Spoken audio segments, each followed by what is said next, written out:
Speaking of outhouses,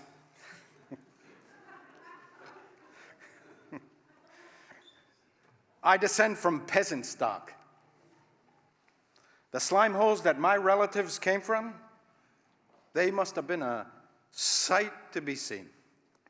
My mother grew up in the heart of Russian Siberia, in a frozen wasteland called Zlatoust. Anybody hear of Zlatoust? No, I thought not.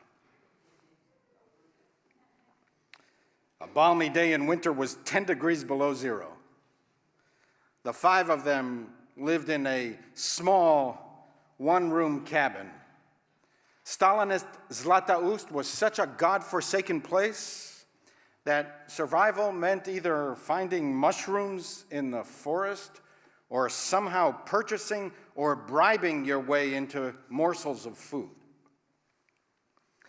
My father's paternal grandparents, my great-grandparents, immigrated to America at the end of the 19th century from a hole in the ground called Munkach. You heard of Munkach? Better than I am. It was so insignificant that it's hard to determine what country Munkach was in. Sometimes it was Hungarian, other times it was Romanian, Ukrainian, Soviet, who knows? And who really cares? It's a hole. I imagined it changed hands so many times because nobody really wanted it. My father's mother, my grandmother, immigrated to America in 1910 from a sleaze hole called Baranivka in Nowheresville, Ukraine. Anybody hear of Baranivka? I didn't think so. By the way, it may not be any better today because I was doing research and I stumbled upon a Facebook page of things to do in Baranivka. And you know what popped up? No recommended events. Nothing. There's nothing to do in Baranivka, and that's today. Imagine what a cesspool it must have been in 1910. As far as I know, none of my ancestors could speak English when they arrived. They were peasants. Maybe they knew a few English words here or there, like Altakaker or Pisher or Fakakta. But on the day they stepped off the boat, they could not string the words to form even one English sentence. They came with nothing but the clothes on their back and the trinkets in their backpacks. But they carried inside of them bundles of imagination, enthusiasm, and a ferocious work ethic. They came with a dream.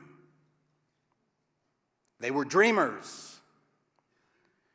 They dreamed the American dream, the universal dream of mankind, the dream of liberty, equality, opportunity, prosperity, and the pursuit of happiness. They fell in love with America. Their hearts swelled with gratitude and patriotism. They wanted to give back to the country that sheltered them from destitution and despair. To this day, there is a Gussman Hall in Miami, the main theater, named after my great-uncle Maurice Gussman, who immigrated alone as a teenager from Baranivka in Nowheresville, Ukraine. The descendants of that first generation became scientists, doctors, lawyers, professors, authors, entrepreneurs, A couple even became rabbis, but of the new kind, not the old. My story is the American story. It's what makes America that shining city on a hill, a beacon of hope, beckoning to all who love liberty. Happily, wrote George Washington, the government of the United States, which gives to bigotry no sanction, to persecution no assistance, requires only that they who live under its protection should demean themselves as good citizens in giving it on all occasions their effectual support. That is the spirit of America. That is how presidents used to talk. They said the same things about us.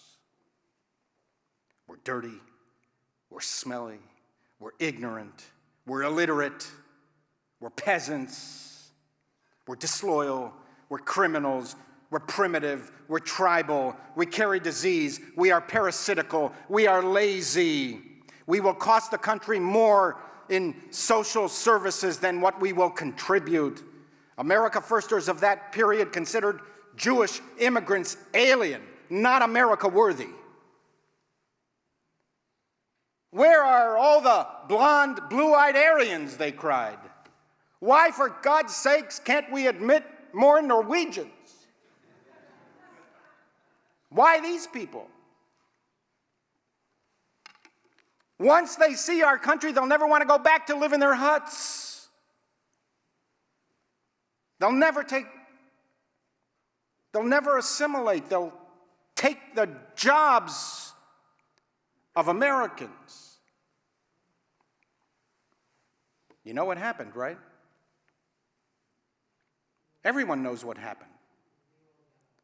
Not only did they not take the jobs of American workers, they ended up powering the American economy within a generation. At most 2. They began saying that we contribute too much. Not that we are a drain on the economy, but that we can control the economy. We control the media, we control Hollywood, we control the banks, we control the legal and medical professions. The Jewish lobby controls politics. Is it even possible today to imagine America without Jewish immigration? During the past 4 decades, Jews, who are now less than 2% of the American population, have made up 40% of American Nobel Prize winners in science and economics, 20% of professors at the leading universities, 40% of the senior law partners in law firms in Washington and New York. The father of the atom bomb, the father of J. Robert Oppenheimer, our neighbor over here, who perhaps saved the lives of hundreds of thousands of American young men and millions of their descendants who were born because their fathers never had to invade Japan. The elder Oppenheimer was an immigrant from Germany. Julius Oppenheimer came to America with no money, no higher education, and no English. He couldn't string enough words to form even one sentence in English. A Jewish immigrant from Russia gave voice to the sentiment of all immigrants. God bless America, land that I love. Stand beside her and guide her through the night with the light from above. God bless America, my home sweet home. Jewish immigrants were so grateful and so enmeshed in American society that this cantor's son, Irving Berlin, even composed the anthem that Christians sing at the most sacred time of the year, "I'm dreaming of a white Christmas."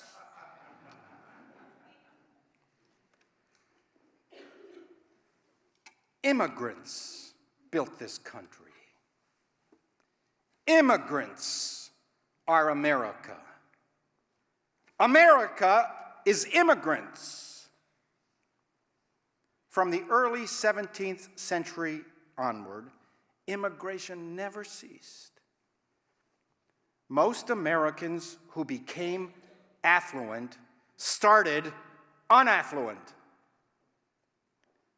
It's not about what slime holes these immigrants came from. We emerged from the deepest, darkest holes. My mother was a communist, taught to believe that Lenin was second only to the God that the Soviets banished. I still remember her telling us 4 kids that Russians invented electricity. That's what they were taught in Stalinist schools. America is not about where you came from.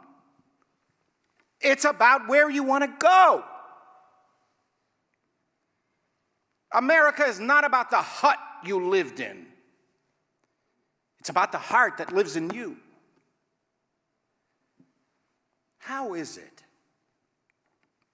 that Jewish peasants and their descendants became so productive? These were the same people who generation after generation were peasants. How did the very people who produced peasants for generations, within one generation, 2 at most, produced the leading lights of the leading country of the West? It's because the shtetls were slime, the rulers were sleaze, the governments were scum, not the people. The people were gold. All that human potential waiting to be unleashed in the country that had the great good fortune and foresight to welcome them. Blessed land of liberty, endowed with natural wealth from sea to shining sea, with peaceful neighbors, with no enemies but yourself, to be happy and free. It is enough to wish it. All we needed, all most refugees and immigrants need, is what we read in the Parsha of the week. Shlach et ami. Let my people go. Free them from oppression. Let them in. From her beacon hand glows worldwide welcome to the tired, the poor, the huddled masses yearning to breathe free. Freedom and opportunity.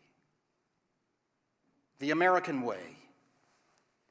The American system of government. American institutions. American civility, tolerance, respect for others. These are the difference between a peasant languishing in slime and the same person of incomparable achievement. Few, if any, of these Jewish American Nobel Prize recipients would have won anything. We probably would have never even heard of them had the gates been locked to them and their descendants and their ancestors.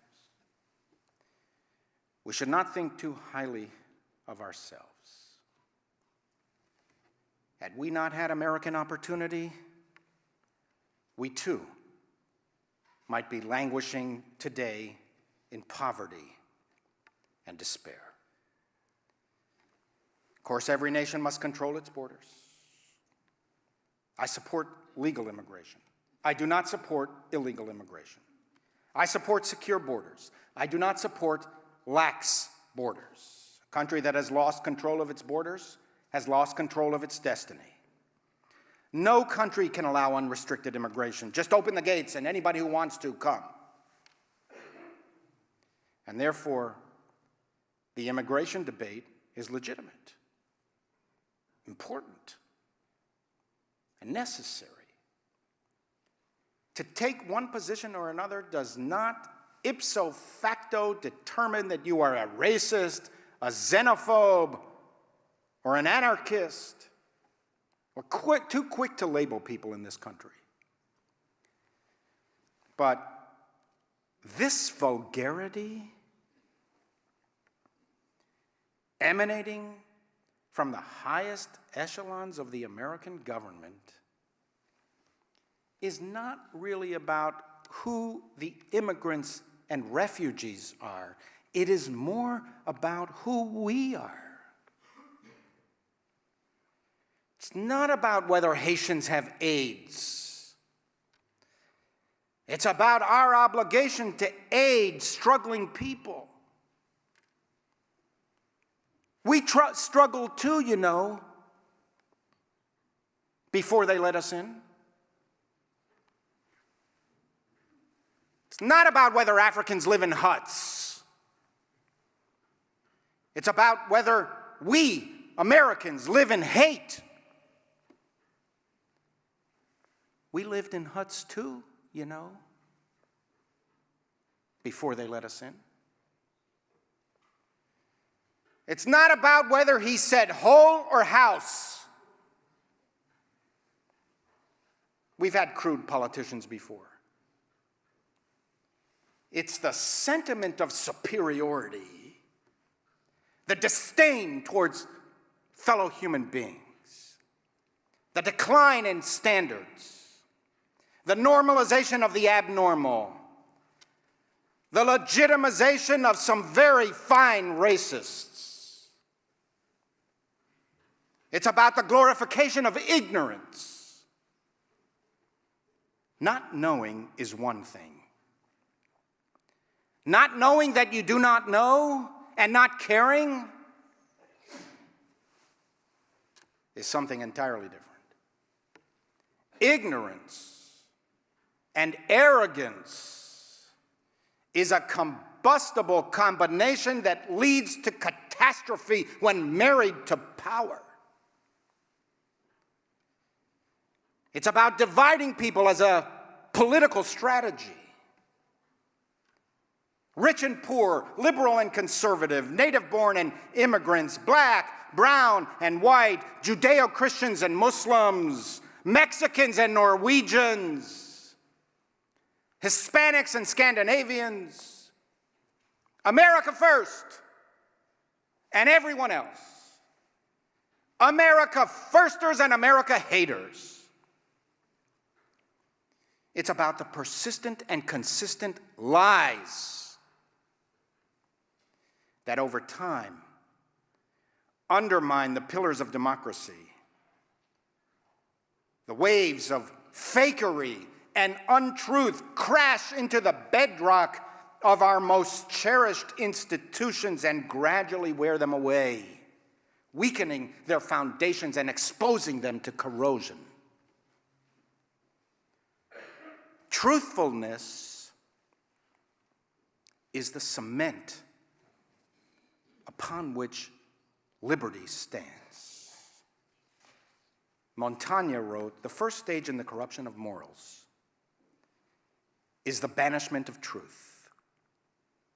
Since mutual understanding is brought about solely by way of words, he who breaks his word betrays human society. Our word is the only instrument by means of which our will and thoughts communicate. It is the interpreter of our soul. If it fails us, we have no more hold on each other, no more knowledge of each other. It breaks up all our relations and dissolves all the bonds of our society. Hatred of foreigners is one of the oldest human passions. Judaism urges us to suppress these feelings. You were foreigners. It is the reason that God made us the archetypical foreigners, so that we would fight for the rights of foreigners, the stranger, the weak, the dispossessed, and the downtrodden. This has nothing to do with political philosophy. It's not a liberal or conservative position. It's just Judaism. To be unconcerned about others, to be absorbed only with yourself, to build barriers of moral and emotional separation is un-Jewish. This week's Torah portion, Bo, describes the final 3 plagues in Egypt. Over and over again throughout the Exodus narrative, Moses and Aaron demand that Pharaoh let the people go, and over again, Pharaoh refused, and over again, we read the following phrase: Velo shama alehem. And Pharaoh didn't heed them. He didn't listen. He deafened himself to their pleas. At the burning bush, God said to Moses, Ve'et tza'akatam shamati. And I, God, shamati, I have heard the cry of the Hebrews, but Pharaoh responds, lo shama, I have not heard. God hears, and Pharaoh does not.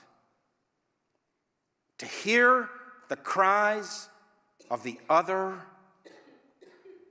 is a godly act. To shut yourself off from the plea and pain of the other is what tyrants do. To listen is divine. To not listen is cruel. The first word of the central Jewish prayer is Shema. Listen.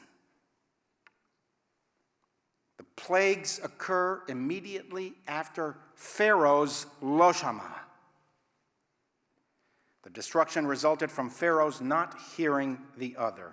The root of human destruction is Lo Shama. Not hearing, not empathizing with the other, the inability to relate, to step into another's shoes. Jews have a special obligation to protect the weak.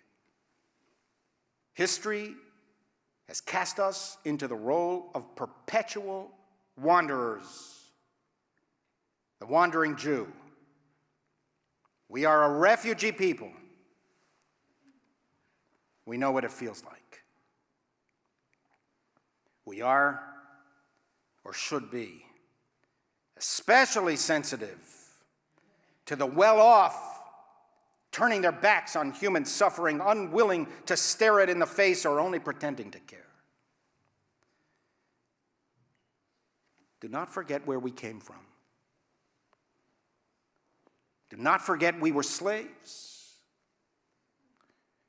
Do not forget that we too needed a helping hand. The Bible cautions, beware and watch yourself, lest you forget the things that you saw with your own eyes, and lest these things depart from your heart. And you shall make them known to your children and your children's children, now and forevermore.